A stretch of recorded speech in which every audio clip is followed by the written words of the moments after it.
নমস্কার বন্ধুরা, Kakuli kitchen and ট্রাভেলে তোমাদের সকলকে আমন্ত্রণ জানাই। আশা করি তোমরা সকলেই ভালো আছো আর আমিও খুব ভালো আছি।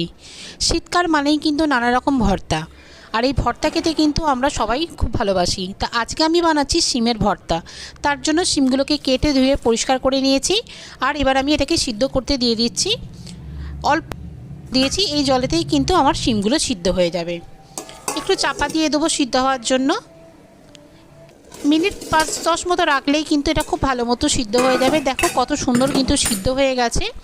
এবার আমি এর যে জলটা আছে, জলটাকে কিন্তু শিমের মধ্যে এটাকে আমি শুকনো করে নেব।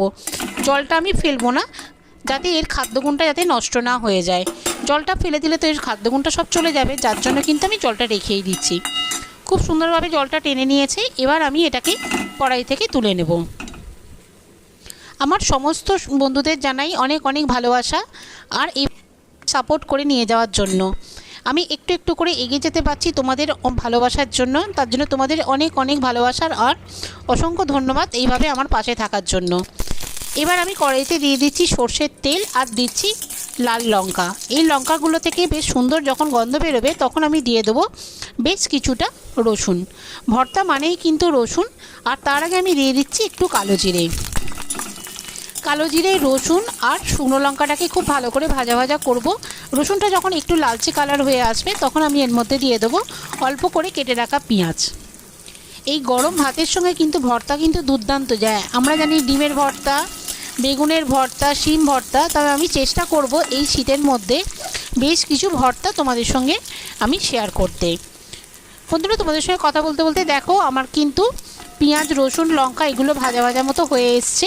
এবার আমি এর মধ্যে দিয়ে দেবো সিদ্ধ করে রাখা শিমগুলোকে। শিমগুলোকে দিয়ে একটু ভাজা ভাজা করব। বেশ ভালো করে ভাজা ভাজা করে নেওয়ার পরে কিন্তু বাকি কাজটা আমাকে করতে হবে। আর নতুন বন্ধু, পুরনো বন্ধু, তোমাদের সকলকে আবারও আমি অনেক ধন্যবাদ জানাচ্ছি এভাবে আমার পাশে থাকার জন্য। প্লিজ তোমরা আমার পাশে থেকো। আর নতুন বন্ধু যারা আমার ভিডিওটা দেখো কিন্তু আমার চ্যানেলটা সাবস্ক্রাইব করছো না, প্লিজ তোমাদেরকে আমি অনুরোধ করছি আমার চ্যানেলটা সাবস্ক্রাইব করে আমার পাশে থেকো আর আমাকে এগিয়ে নিয়ে যেতে সাহায্য করো। বন্ধুরা, তোমাদের সঙ্গে কথা বলতে বলতে দেখো আমার এটা কিন্তু ভাজা ভাজা হয়ে গেছে। এবার আমি কিন্তু এটাকে কড়াই থেকে নামিয়ে নেব। আর কড়াই থেকে নামিয়ে নিয়ে এটাকে আমি কিন্তু বেটে নেব। আর তার আগে এটাকে একটু ঠান্ডা হতে দিতে হবে, কেন প্রচণ্ড গরম। আর ভর্তা মানেই কিন্তু এটা কিন্তু শিলে বাটলে সব থেকে ভালো হয়। এটা কিন্তু মিক্সিতে বাটলে অতটা কিন্তু ভালো স্বাদ পাওয়া যায় না। এটা কিন্তু আমরা শিলে বাটবো। আর আমি এতে দিয়ে দিলাম সামান্য একটু। তোমরা কিন্তু চাইলে ধনেপাতাটা যখন আমি শিমটা এই সময়তে দিয়ে দিলে হতো, তবে আমি কাঁচা গন্ধটা পছন্দ করি বলে এর মধ্যে আমি কাঁচা ধনেপাতাই দিলাম। এবার আমি শিলের মধ্যে খুব সুন্দরভাবে কিন্তু এই শিমটাকে বেটে নেব। দেখো কত সুন্দর কিন্তু এটা বাটা হয়ে গেছে। সমস্ত বাটাটা যখন কমপ্লিট হয়ে যাবে এবার আমি এটাকে শিল থেকে তুলে নেব। এবার বাকি কাজটা করতে হবে। দেখো শিমটা বাটা হয়ে গেছে, এবার আমি এটাকে তুলে নিচ্ছি।